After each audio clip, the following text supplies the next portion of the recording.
কয় আমার 2 মেয়ে, আমার 3 মেয়ে, এরকম না, ওই রকম করে বলে। কয় আমার 1টা জান্নাত, আমার 2টা জান্নাত, আমার 3টা জান্নাত। তো 3 জান্নাতওয়ালা এক লোককে আমি একদিন জিজ্ঞেস করেছিলাম যে আপনার যেহেতু 3টা জান্নাত, তো বিবাহ দিয়েছেন কোথায়? কয় না এখনো বিবাহ হয় নাই।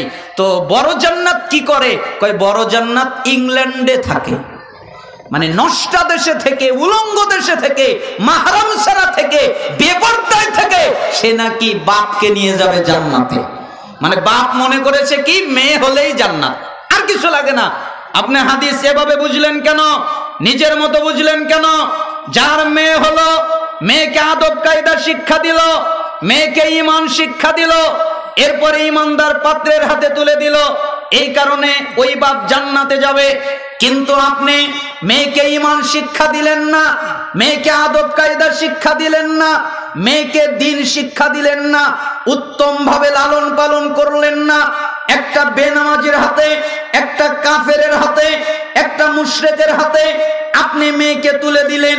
জান্নাত তো দূরের কথা, মরে দেখেন আপনার জন্য কি অপেক্ষা করছে। অতএব বেনামাজির ছেলের সাথে মেয়েকে বিবাহ দেওয়া যাবে না। যেই মেয়ে সালাত আদায় করে না, যেই মেয়ে বেনামাজি, ওই মেয়েকে বিবাহ করা যাবে না, ওই মেয়েকে বিবাহ করা হারাম। যারা সালাত আদায় করে স্বামী পরে, স্ত্রী পরে না, স্ত্রী পরে স্বামী পরে না, একজন পরে আর একজন পরে না, সালাফদের ফতোয়া হলো তাদের বিবাহ ভেঙে গেছে। এটাকে বলা হয় অটো তালাক। কি তালাক? অটো তালাক। 1 তালাক, 2 তালাক, 3 তালাক বলা লাগে না। খালি একজন নামাজ পড়ে আর একজন পড়ে না, তাই বিবাহ বিচ্ছিন্ন। দলিল কে দিয়েছেন? আল্লাহ বলেছেন সূরা মুমতাহিনা 10 নম্বর আয়াত আপনি পড়েন, আল্লাহ আলাদা করে দিতে বলেছেন।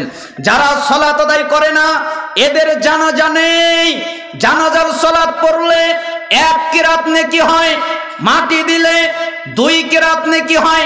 জানাজা মাটি দেওয়া বাবদ 1 কিরাত উহুদ পাহাড়ের সমপরিমাণ। কিন্তু বেনামাজির যদি কেউ জানাজা পড়ে তাহলে কোনো নেকি নাই। বেনামাজির জানাজা পড়লে কোনো নেকি নাই। বাপ হতে পারে, মা হতে পারে, সন্তান হতে পারে, যে কেউ হোক না কেন বেনামাজির জানাজা পড়া যাবে না।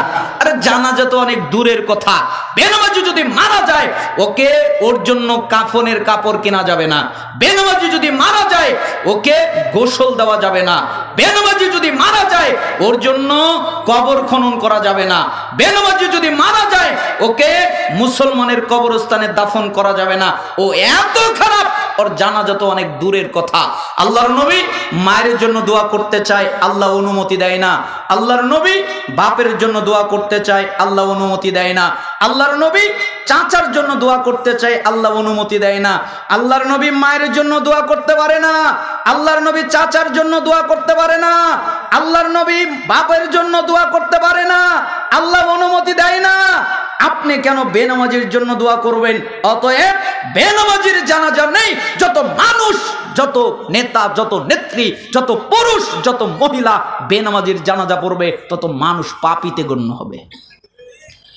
আর বাংলাদেশে নামাজি তৈরি করার কর্মসূচি নাই। কয় নামাজি তৈরি করতে হবে, যেদিন আমরা ক্ষমতায় যাব ওই দিন পিটিয়ে সালাত আদায় করাবো। এজন্যই আমি বলি ক্ষমতায় গিয়ে নামাজি তৈরি করা কঠিন ব্যাপার হয়ে যাবে। এই বাংলাদেশের প্রত্যেকটা হুজুর যদি, প্রত্যেকটা মসজিদের ইমাম সাহেব যদি তারা আল্লাহকে ভয় করে এবং কোরআন এবং সুন্নাহ পালন করে এবং তারা যদি একসাথে স্লোগান দেয়, আমাদের জীবন চলে যাবে, আমরা ফাঁসির মঞ্চে চলতে রাজি আছি, বেনামাজির জানাজা পড়ব না। ওই দিন বাংলাদেশে নামাজি তৈরি হবে, ওই দিন বাংলাদেশে 100% নামাজি তৈরি হবে। আমাদের দেশে বেনামাজি তৈরি করার ওয়াজ হয় কিন্তু নামাজি তৈরি করার ওয়াজ হয় না। আশ্চর্য ব্যাপার।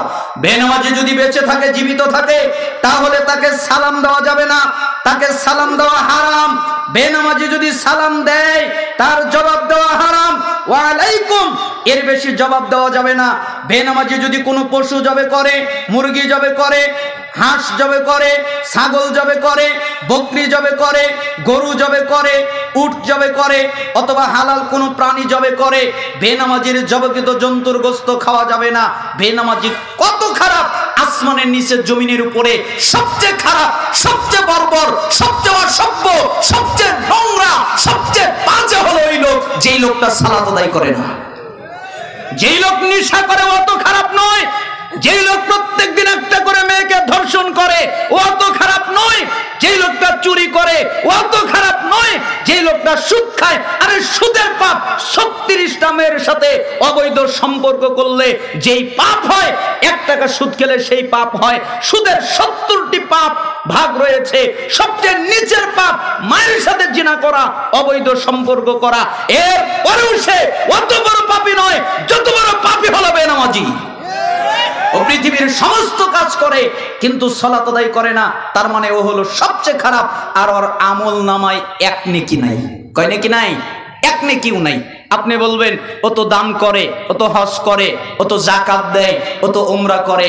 ঠিক আছে, এই সমস্ত ইবাদত করে, কিন্তু নেকি যে রাখবে ওই তলানি নাই।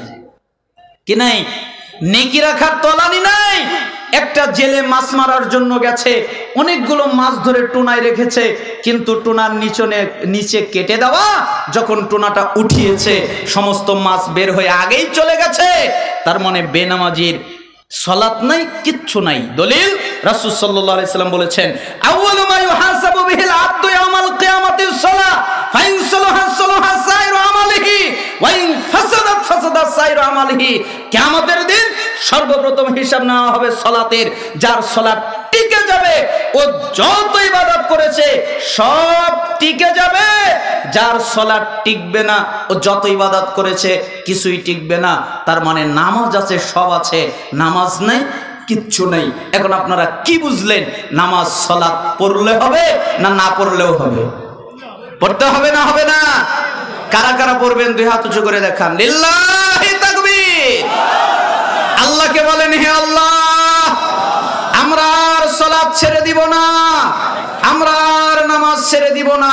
আল্লাহ আপনাদেরকে কবুল করুন। আমি মুসাফির মানুষ, আপনাদের জন্য দোয়া করি, আল্লাহ তাআলা আপনাদের 5 ওয়াক্ত সালাত জামাতের সাথে আদায় করার তৌফিক দান করুন। সালাত থেকে অমনোযোগিতা হয় এমন সমস্ত কাজ থেকে আল্লাহ তাআলা আপনাদেরকে হেফাজত করুন।